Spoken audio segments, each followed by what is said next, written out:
তিনটা বছৰ ভাগবতে দেখুৱাই এতিয়া সেইকাৰণে গংগা পাৰত ফুটবেলৰ কৰবাত এখন নৰক আছে, কৰবাত এখন স্বৰ্গ আছে, কৰবাত এখন বৈকুণ্ঠ আছে, কৰবাত এখন মানে মধ্য আছে বা সুখ শান্তি আছে। আমি এই পৃথিৱী একেখনে হয়নে? আমি বহুবাৰ ইয়াতে জন্ম ল'ব লাগিব। মহাপুৰুষ শংকৰদেৱে কি জন্ম দেখিছে? সত্য যুগে আছিল যত কাহি পৰিজনী খানি আমি সত্য যুগে আহি কিন্তু আমি কি কি হৈ আহি আছো কিছুমান লোকসকলে তাক নাজানে। যিসকলে সাধন কৰিব জানে সেইসকলে কিমান তাৰ জন্ম ক'ৰ পৰা আহিছে তেওঁলোকে তাৰ আঁতৰিটো দিয়ে জানে বা পাৰে বা পাই আছে। এতিয়া এইখন পৃথিৱীতে যিসকল লোকে বৰ ধুনীয়া অসহ্য বিজুতি লৈ সদায় ৰৌ মাছ বিলাহী বেঙেনা খাই আনন্দ কৰি আছে, সদায় মানে হাৰ্জা পত্নী বা স্বামী পুৰুষৰ লগত লীলা কালা কৰি আনন্দৰে যিসকলে মানে দিন কটাই আছে সেইটো স্বৰ্গ হয়নে? আপোনালোকে আৰু এটা কলো আপোনালোকে যিসকলে বঙালী ভাষা চাই পাইছে আমিও এইবোৰ বহুত ভাষা কৰা মানুহ চোৱা মানুহ। যেনেকৈ কোনোবা দুজন সেনাপতি গ'ল যাৰ মানে তেওঁলোকে একদম মানে বৰ খোৱা ভাল আৰু কেইজনীমান ছোৱালীয়ে মদ খুৱাই খুৱাই মানে নাচ গান কৰি আছে, তেওঁলোকে মানে একদম আনন্দত পাইছে নাটক নাটক। সেই লোকসকল এই স্বৰ্গৰ লোকসকল দুদিনীয়া বেঙেনা বাৰী বেঙেনা যাব গা জোকাৰি আজি আপোনাসকলে এইখন পৃথিৱীতে যিসকলে মায়াতে মজি সদায় হাহাকাৰতে আছে সেইসকল দৈত্য আৰু যিসকল লোকে নানা ৰকমৰ ৰোগ ব্যাধি বেমাৰতে ভুগি কাম চলাতে খাই আছে সেয়া নিৰন্তৰে। আৰু যিসকলে সদায় সাধুগুৰু বৈষ্ণৱ ভকতৰ সংগ লৈ ভাগৱত কীৰ্তন হৰিনাম হৰিকীৰ্তনৰ মাজতে ঘূৰি আছে সেয়া বৈকুণ্ঠতে আছে। সেইকাৰণে আমাৰ কৈছে কাশী গয়া বৃন্দাবন মথুৰা জগন্নাথ পুৰী সেই লোকসকল দেহৰ মাজতো আছে, বিশ্বতো আছে হয়নে? আৰু নিজৰ নিজৰ গৃহসমূহো আছে।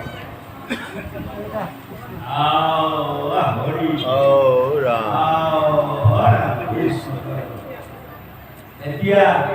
আমাৰ লোকসকল সেই চাব সামাজিক আশী গয়া বৃন্দাবন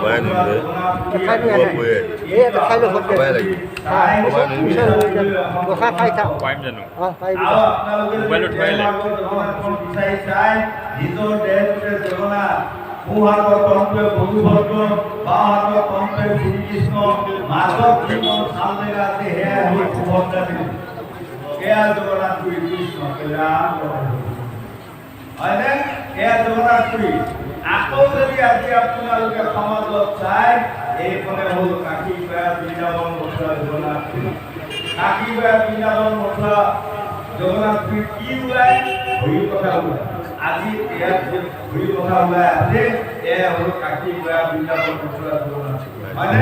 ইয়াকে যদি আমি মানি চলিব পাৰোঁ তেনেহ'লে নিশ্চয় ইহকালে পৰকালে য'তে যাওঁ ত'তে জগন্নাথ পুৰী পাই দিম। আৰু যদি আমি এই জগন্নাথ পুৰীত অহা লোকসকলক নিন্দা বাসনা হয়নে এইবোৰ কৰি ফুৰা যায় তেনেহ'লে জন্মে জন্মে আমি নৰকত ঘূৰি ফুৰি। গতিকে আপুনি কোনোবাই হৰিনাম নুশুনে বৰ ভাল, এই হৰিনাম শুনাসকলক নিন্দা কৰিবা লক্ষ লক্ষ পথে ক'বলৈ। এইটো মই চাপ দিয়া নাই, ভাগৱতে কোৱা কথা হয়নে? গতিকে মই আমুকটো বস্তু খাব বেয়া পাওঁ, মই নাখাম, কিন্তু খোৱা সময়ত মই নিন্দা কৰিব নাপায়। গতিকে বৰ নিন্দা এক নম্বৰত আজি অপবিত্ৰতা বুজোৱা মানে গংগা পাৰত কৰি দিব বুজোৱা মানে এক নম্বৰতে আমাৰ বেয়া কোনটো জানে পৰম নিন্দা কৰা স্বভাৱটো আমাৰ বেয়া। যদি এজন মানুহে পৰম নিন্দা কৰা স্বভাৱটো আছে সেইজন মানুহে বাইকোৱা তালৈ যদি কোনকোবাই হৰিনাম লৈ থাকে সেয়া হৰিনামে কাম নকৰে পৰক নিন্দা কৰা স্বভাৱ হয়নে পৰক অহিংসা কৰা স্বভাৱ এইবোৰ বেয়া স্বভাৱ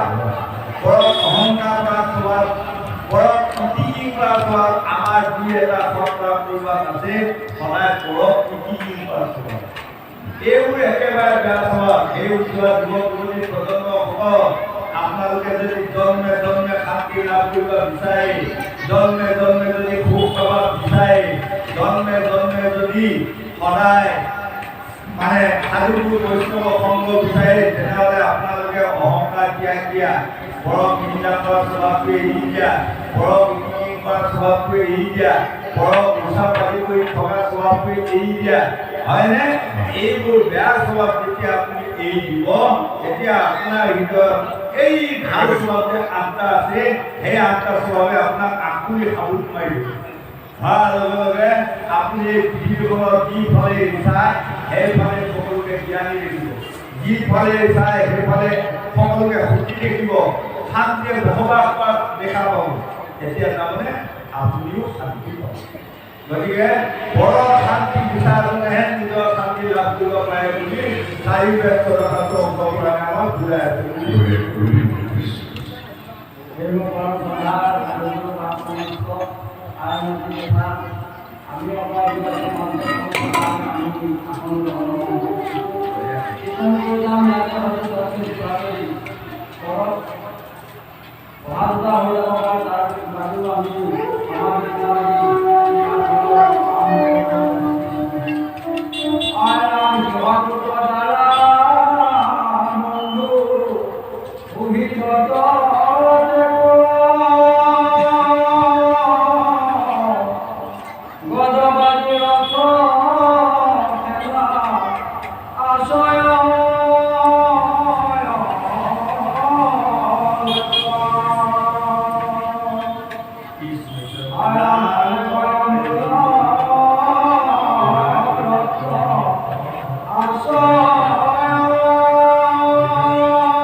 অম্বৰীশ ৰজাৰ ঐশ্বৰ্য সম্পত্তি ধন ধান মহান শান্তি কিন্তু সৰ্বশেষত তেওঁ গংগাৰ তীৰত যজ্ঞ পাতি দান দক্ষিণা কৰিছে আৰু ধন ধান যিমান আছে গাড়ী মটৰ সকলোবোৰ তেওঁ বিস্তা পাই দিছে বিস্তা মানে আমাৰ উঠি অহা ল'ৰা ছোৱালীসকলে জানিব উচিত ভোজ আমি ভোজ কৰোঁতে যেনেকৈ সেই বস্তুটো কিনা কৰা হয় তেনেকৈ এই মায়া সংসাৰ এইবোৰ ঘৃণা কৰিব লাগিব কেতিয়া এই বুলি যে আজি আমি তাক ঘৃণা কৰিব লাগিব তেনেকৈ নহয় লাহে লাহে ক্ৰমান্বয়ে শিশুকাল কালৰ পৰা যৌৱন কালৰ পৰা বৃদ্ধকাল যাওঁতে যাওঁতে সৰ্বশেষলৈ যেতিয়া আমি যোৱাৰ পৰাই আমাক প্ৰৱেশ কৰিব তেতিয়া আমি এইবোৰ বিশ্বাসে দেখিব পাৰিব হয়নে এইবোৰ কাম নাই এইবোৰে যে আমাক নকৰে অসা সেইকাৰণে আমি বিবেকানন্দদেৱে লিখিছে অসাৰ সংসাৰ ভাই কুমতে কৰিবা হয়নে ভগৱন্তক আপুনি কেনেকৈ লাভ কৰিব যদি অসা সংসাৰখনতে আমি লোভৰ বশৱৰ্তী বশৱৰ্তী হৈ অহংকাৰ অভিমানৰ বশৱৰ্তী হৈ যদি আমি এই পৃথিৱীখনত ঘূৰি থকা যায় প্ৰভু ভগৱন্তক কোনোদিনে ফল কৰিব নোৱাৰিম আৰু সাধু বৈষ্ণৱ সংগ আমি এই জন্মতে যিমানখিনি পাইছোঁ পালোঁ তাৰপৰা হয়তো আমি আৰু ঘূৰি প্ৰভু ভগৱন্তৰ নাম শুনি সাধু বৈষ্ণৱ ধন্য ধন্য কলিকালৰ ধন্য নৰ কোনোবাৰ ধন্য ধন্য ভাৰত কৰিব মহাপুৰুষ শংকৰদেৱে ভগৱন্তৰ তাৎপৰ্য দেখিছে এই লোকসকল আমি যে এই মহান ভাগৱত এখন পাইছোঁ আহি ধন্য ধন্য আৰু যে মনুষ্যৰ জন্মটো পাইছোঁ আহি অতপক খাই মই নৰকলৈ পাইলোঁ মায়াৰ মাধুৰী পাই সবে পাহৰিব হয়নে কাৰণ আমি এই মায়াক পাই মায়া হোৱাৰ কাৰণে আমি ভগৱন্তৰ নাম ভকতৰ সংগ সাধুৰ সংগ কি ধৰণে ল'লে যে আত্মাক শান্তি বা বুজি দিব পাৰিম তাক আমি পাহৰি যাওঁ সেইকাৰণে আমাক বংগদেশৰ চৈতন্যদেৱে লিখি লোকসকল ভাবিয়া চিন্তা কৰিও কাজ কৰিও ভাবিও না সাৰ মধ্যে মানকে গুল চাৰত আমি কুল ঘোঁৰা পিতাই হৈ গলি গুল এইবোৰ আমাৰ যিবোৰ মানে স্বৰ্গৰ সুখ যিবোৰ মৈত্ৰৰ সুখ যিবোৰ এইবোৰ সুখে চিৰদিনীয়া সুখ নহয় কিন্তু যিসকল বৈকুণ্ঠৰ সুখী হ'ব বিচাৰে তেনেহ'লে সেইসকলে সদায় সৎকৰ্ম কৰাটো কৰিব ভাগৱতে আমাক বুজাইছে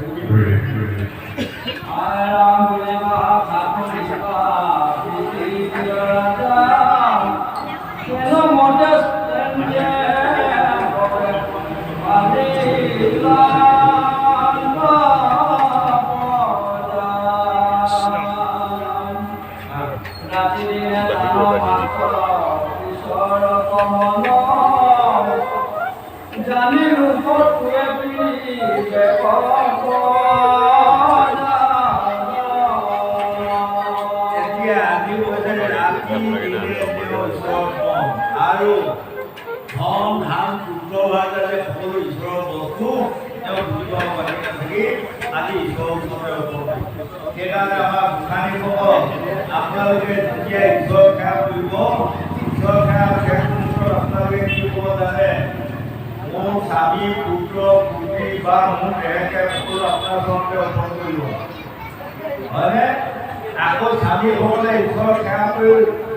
সৰ্বক্ষেত্ৰত ক'ব লাগে পুত্ৰ ভাৰ্যা ধন ধান ঐশ্বৰ্য যিবোৰ সম্পত্তি সকলো আপোনাৰ সম্পত্তি আপোনাৰ চৰণতে অৰ্পণ কৰিম আৰু নাৰীসকলে নিজৰ স্বামীকো সদায় ঈশ্বৰৰ ওচৰত অৰ্পণ কৰিব তেনেহ'লে আপোনালোকৰ প্ৰিয় কিন্তু অসয় হ'ব হয়নে হিন্দুৰ সৎ গুণ আছে বুলি কৈছে হিন্দুৰ সৎ গুণ আছে কিন্তু আজিকালি দুখৰ বিষয় দুই চাৰিগৰাকী সকলোৱে নহয় দুই চাৰিগৰাকী বোৱাৰীয়ে হিন্দুৰ ফুট ল'লে বোলে এই কাপোৰ দেখিবলৈ আহিছে কিনা ফুট লোৱা হয় সেই আইসকল গোসাঁনীসকল কিনা ফুট আপোনালোকে ব্যৱহাৰ নকৰিব এই কিনা ফুটটো কি হয় জানে যিদিনে আপোনাৰ কপালৰ পৰা সৰি পোৱাৰ লগে লগে আপোনাৰ স্বামীৰ আয়ু কমি আকৌ যদি তাৰপিছত কোনোবাই কুৰিয়া লৈছে কৰিলে আৰু স্বামীৰ আয়ু কমি তেনেধৰণৰ আৰু বহুত গুণ আছে গতিকে সদায় মাজৰ কেৱতা ফুটটো মাৰি খেদাওঁতে অনামিকা আঙুলিৰে সৈতে আপোনালোক বোৱাৰীসকলে ক'ব মোৰ স্বামী দীৰ্ঘজীৱী হওক এই বুলি যদি আপোনালোকে সুন্দৰ ফুটটো ভালভাৱে ধৰি থাকে তেনেহ'লে আপোনালোকৰ স্বামীবোৰ দীৰ্ঘজীৱী হ'ব ক্ষীৰৰ কিন্তু একেবাৰে স্বামী বিবেকানন্দৰ বাণী গ্ৰন্থ লিখিছে নাৰী অমূল্য সম্পদ কি তাৰ তলত লিখিছে নাৰী অমূল্য সম্পদ এই মায়া সংসাৰখনত নিজৰ স্বামী আৰু এটা নাৰী অমূল্য সম্পদ কি নাৰী আৰু এটা অমূল্য সম্পদ ক্ষীৰৰ কেন্দু আৰু এটা নাৰী অমূল্য সম্পদ কি নাৰী অমূল্য সম্পদ নাৰী চুৰি পূজা কিন্তু দুখ লগা বিষয় আজিকালি কিছু কিছু বোৱাৰীয়ে নিজৰ চুৰিখিনিও কাটি বুন্দাবোৰ লগাই লৈ ঘূৰি ফুৰা লাগিব এই লোকসকল এই গোসাঁনীসকল আপোনালোকে যিদিনে চাকিবৰণ কৰিব সেইদিনাৰ পৰা চুলিত কেঁচি নলগাব বিধিমতে কৈছে যদি চুলিত কেঁচি লগায় তেনেহ'লে 30 ভেলু খৰচ লাগে। একোচা চুলি কাটাৰ লগে লগে 30 ভেলু খৰচ লাগে এগৰাকী নাৰী। এইটো আমি কোৱা ধৰণৰ ভেলৰ কথা বিধি হয়নে? আৰু আপোনালোকে নিজেও চাব পাৰিব মোৰ কথাটো কোনোবাই বিশ্বাস কৰিব। গতিকে নাৰীসকল আৰু আপোনালোকে যদি গা পা ধুই উঠি এঘণ্টা কেন্দ্ৰীয় ফুট নোলোৱাকৈ যদি বাহিৰত ঘূৰি ফুৰে আপোনালোকৰ পুৰুষৰ আহি কোনো মই অভিশাপ দিয়া নাই কৃষ্ণ কথাটো মই বুজাই দিছোঁ জ্যোতিষশাস্ত্ৰ ভাবিব। গতিকে আপোনালোকৰ জ্যোতিষশাস্ত্ৰৰ ভিতু আজি বামুণীসকলে কৈ আছে এইটো কৰ্ম কৰক। যিগৰাকী নাৰীয়ে স্বধৰ্মটো ৰক্ষা কৰি বা বিধি ধৰ্মটো পালন কৰি যিসকল নাৰী থাকে সেইসকল নাৰী কেতিয়াও অকাল বিধৱা হবাই নোৱাৰে বুলি ভিতু আজি বামুণীসকলে জ্যোতিষক কৈছিল। গতিকে আপোনাসকলক এইখন মই জ্যোতিষৰ কথা আগবঢ়াই দিলোঁ, আপোনালোকে বেয়া নাপাব। আৰু ছোৱালীসকলেও ছোৱালী বা নাৰী জাতিটো নিজৰ চুলিত গুণ্ডামো লগাই কাটিব নাপায় হয়। আৰু এচেৰীয়া ক্ষমতা আপোনালোকে ছোৱালী কালত এচেৰীয়া ক্ষমতা, দুচেৰীয়া ক্ষমতা, 10 চেৰীয়া ক্ষমতা মাৰিব তাত আপত্তি নাই। কিন্তু যিদিনাই আপোনালোকে স্বামী কৰিব সেইদিনাৰ পৰা ক্ষমতা মাজত দিব। যদি সেইদিনাৰ পৰা এচেৰীয়া ক্ষমতা ভালে তেনেহ'লে আপোনাৰ স্বামী যাত্ৰা সদায় এচেৰীয়া কতো সুফল হ'ব। এইবাৰ জ্যোতিষশাস্ত্ৰৰ কথা মই অলপমান আগুৱাই দিওঁ, বেয়া নাপাব। গতিকে নাৰী পুৰুষৰ কৰ্ম আমাৰ একেটাই কৰ্ম। পুৰুষৰ যিখিনি নাৰীসকলে স্বামীৰ প্ৰতি যিখিনি ভক্তি কৰিব লাগে পুৰুষসকলে নাৰীৰ প্ৰতি সেইখিনি ভক্তি কৰা কৰ্ম হয়নে? তাৰমানে যিদিনাই বেয়া কৰিব সেইদিনাই আমাৰ আধা অংশ মোৰ বা আপোনাৰ কিয় বা তেখেতৰ পত্নীগৰাকী দিয়া হ'ল। গতিকে সেইগৰাকী কোনোদিনে দুখ যান্ত্ৰণা কষ্ট দিব নাপায়। যদি মই কৰি কিছুমান মোৰ নিজৰ পৰিবাৰসকলক পত্নীসকলক দুখ যান্ত্ৰণা দিওঁ সিহঁতসকলে পৰকালে নৰকত থাকিব লাগিব। আৰু এই কথাখিনি মোৰ গায়কৰ ধৰ্ম গ্ৰন্থখনতো লিখা। কাৰোবাক যদি আৰু কোনোবাই পোৱা নাই বিচাৰিব, মই এইবোৰ গ্ৰন্থ আনি দি ল'ৰা ছোৱালীসকলক জ্ঞান কৰিম বা বোৱাৰীসকলক জ্ঞান কৰিম বা পুৰুষসকলে নাৰীক কি ধৰণে চলাব লাগে তাৰ জ্ঞান কৰিম সকলো এই গায়কৰ ধৰ্ম গ্ৰন্থত পোৱা যায়।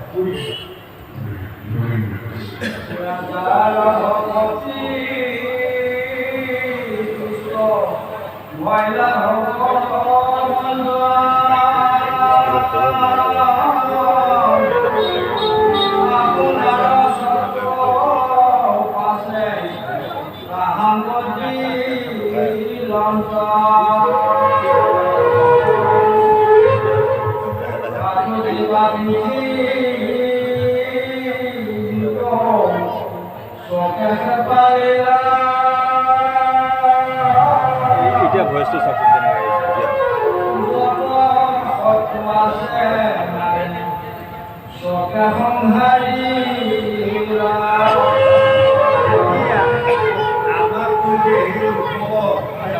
আজি অন্তৰীপ্ৰদায় কৰিছে ফটো আছে জানে পৃথিৱীৰ মোৰ নিজৰ দেহটোৱে নিজৰ ফটো আছে হয়নে? যেনেকৈ এটা মন কৰি লৈছোঁ বাকৰে যাওঁচোন এটা কৰিলোঁ এইপিনে যাওঁতে বেচেৰা কালো ধৰিবলৈ লোৱা সেই ঈশ্বৰৰ মাজতে ক'ৰবাত তিনিটা কুকুৰে আগুৰি ধৰিলেও কামুৰিব হয়নে? সেইকেইটাক যদি সোধা যায় হৈ তহঁত তিনিটা কুকুৰে যে ইয়াক আগুৰি ধৰি কামুৰিলি ইয়াৰ পৰা কি ভুল কি দুখ পাইছোঁ ক'ব পাৰিব? সেইদৰে কুকুৰৰ ভৰি কুকুৰ এতিয়া আমাৰ আছে আমাৰ ভৰি কোন জানে? নিজৰ অহংকাৰটোৱে মোৰ ভৰি। যদি মোৰ মুখত অহংকাৰ আহিল তেনেহ'লে মোৰ ভৰি জন্ম হ'ল। যদি মোৰ হৃদয়ত ক্ৰোধ আহিল তেনেহ'লে মোৰ ভৰি জন্ম হ'ল। মোৰ যদি কাম বুলি কোৱা বস্তুটো যদি সীমা অতিক্ৰম কৰি গ'ল তেনেহ'লে মোৰ ভৰি মোৰ হৃদয়তে জন্ম হ'ল। আৰু এসোপা ভৰি পৃথিৱীত কৰিবলৈ বিচাৰি ফুৰিবলগীয়া নাই হয়। গতিকে কাম ক্ৰোধ লোভ মোহ এই ছটা ৰূপে আমাৰ নিজৰ নিজৰ ভৰি সেইকাৰণে কৃষ্ণকান্ত সন্দিকৈ গ্ৰন্থ বান্ধি লিখিছে এই 6টা গৰুলীয়া হাতী মহ বাঘ 6টা হাতীৰ লগত তুলনা যেনেকৈ আমাৰ এখন বাৰীত বৰ ধুনীয়া ধুনীয়া ফল কিছুমান আছে হয়নে যদি কেতিয়াবাকৈ সেই বাৰীখনত 6টা হাতী বা কৰিবলৈ 6টা গৰুলীয়া মহ আমি 6টা হাতী বা 6টা গৰুলীয়া মহ যদি ভালদৰে ৰক্ষণাবেক্ষণ দিব নোৱাৰোঁ তেনেহ'লে আমি বাৰীৰ পথ কোনোদিনে খাব নাপাওঁ তললৈ এতিয়া বাৰীৰ কোনখন কেইখন গতিকে কাৰ ওপৰত লোক মোৰ এইবোৰ হ'ল নিজৰ শত্ৰু এইবোৰ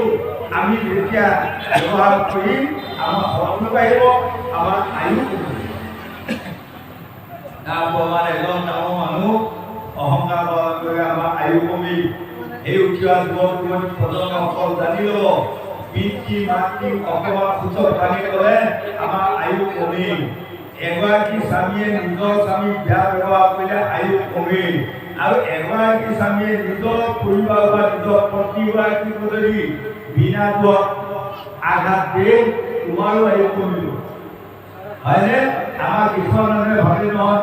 সকলো নাৰীসকলৰ দুখ নাৰীসকলৰ দুখ আমাৰ পুৰুষক বঢ়িয়া এই পুৰুষসকল আৰু নাৰীসকল জানিব সেইকাৰণে মহান পণ্ডিতসকলৰ অকণমান উদাহৰণ এটা মই আগুৱাই দিছোঁ যেনেকৈ আপোনাৰ বাৰীত বৰ ধুনীয়া গুণপান দুজোপামান আছে দেখা আপোনাৰ ৰূপ ধুনীয়া খায়ো ধুনীয়া চব হয় গমপান কিছু কিহত আছে জানে আপোনালোকৰ দুটামান তামোলত মিলিয়াই দিলে বৰ ধুনীয়া গুণপান হৈ আছে যিদিনা তামোলডাল ভাঙি পৰিব গুণপান দুবাৰ গতি নোহোৱা হ'ব তেনেকৈ আমাৰ আইসকল বা নাৰীসকলে জানিব উচিত আপোনালোকৰ পত্নীসকল একোডাল একোডাল তামোল আমি বৰ ধুনীয়া ধুনীয়া ৰঙা ৰঙা মুগা মুগা গুণপান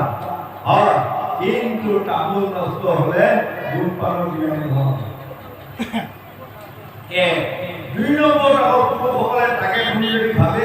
বা আমাক বগাইহে নাৰীসকল আছে দেই এনেধৰণৰ যদি ভাবে তেনেহ'লে সেইটো ভুল ধাৰণা হ'ব তাৰে এটা উদাহৰণ এটা জেগাত ভাগৱতৰ পৰা উঠি আহোঁতে কেইগৰাকীমান গোসাঁনীয়ে মানে চাহ খাব মাতিলে আমি বহি আছোঁ বুঢ়ীগৰাকীয়ে মানে তামোল পাণ কাটিব লাগে বেলেগ মানুহক দিবৰ কাৰণে কটাইখন উঠাই দিলে কোৱা নাই নাতিনীয়ে মোক কৈছে কটাইখন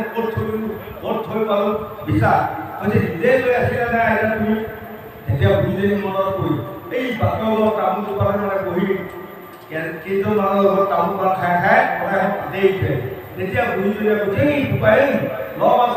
লমা এই লাংটা তামোল আৰু ঘৰতে কটাইখন উঠে তাৰমানে পাণ নোহোৱা তামোলজোপা লাংটা তামোল বুলি কয় হয়নে সেইকাৰণে জ্যোতিষ শাস্ত্ৰত কৈছে তাৰ নাই কি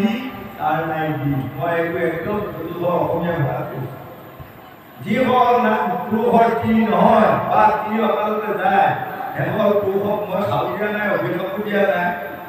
কোৱাও নাই মই এতিয়া আইনটো নকলেও নহয় সেইসকল পুৰুষে মানে ঈশ্বৰ ক'ব লাগে ময়ো যাম কৰিলোঁ তাৰমানে নিজৰ পৰিবাৰগৰাকী নোহোৱা মানে এইখন পৃথিৱী তেওঁ কতো শান্তি জেগা এটা বিচাৰি উলিয়াব নোৱাৰে আৰু এগৰাকী নাৰী যদি অকালতে বিধৱা হয় সেইগৰাকী নাৰীয়ে এই পৃথিৱীখনত অসত্য বিৰোধী ঘৰৰ ওপৰত কৰি থাকিলেও তেওঁ নিজৰ আত্মাক শান্তি দিব নোৱাৰে গতিকে কিমান ডাঙৰ ডাঙৰ বস্তু আমি এইকণ কথা উঠি অহা যুৱক যুৱতী প্ৰজন্মসকল বোৱাৰী জীয়াৰী যুৱক বৃদ্ধসকল এইকণ কথা যদি আপোনালোকে বুজি লৈ চলায় তেনেহ'লে নিশ্চয় আপোনালোকেও শান্তি পাব আকৌ আনকো শান্তি দিব পাৰিব 4 বেদ 14 পুৰাণে আমাক এইকণকে জ্ঞান দান দি আছে দুই দবাৰ যায় আমাৰ এইজন আনন্দোৱা আমাৰ কোৱা আপোন বন্ধু একেবাৰে যোৱা ভাগত ব্যাখ্যা কৰি আপোনালোকৰ মাজত সোমাব আমি অকণমান বিৰতি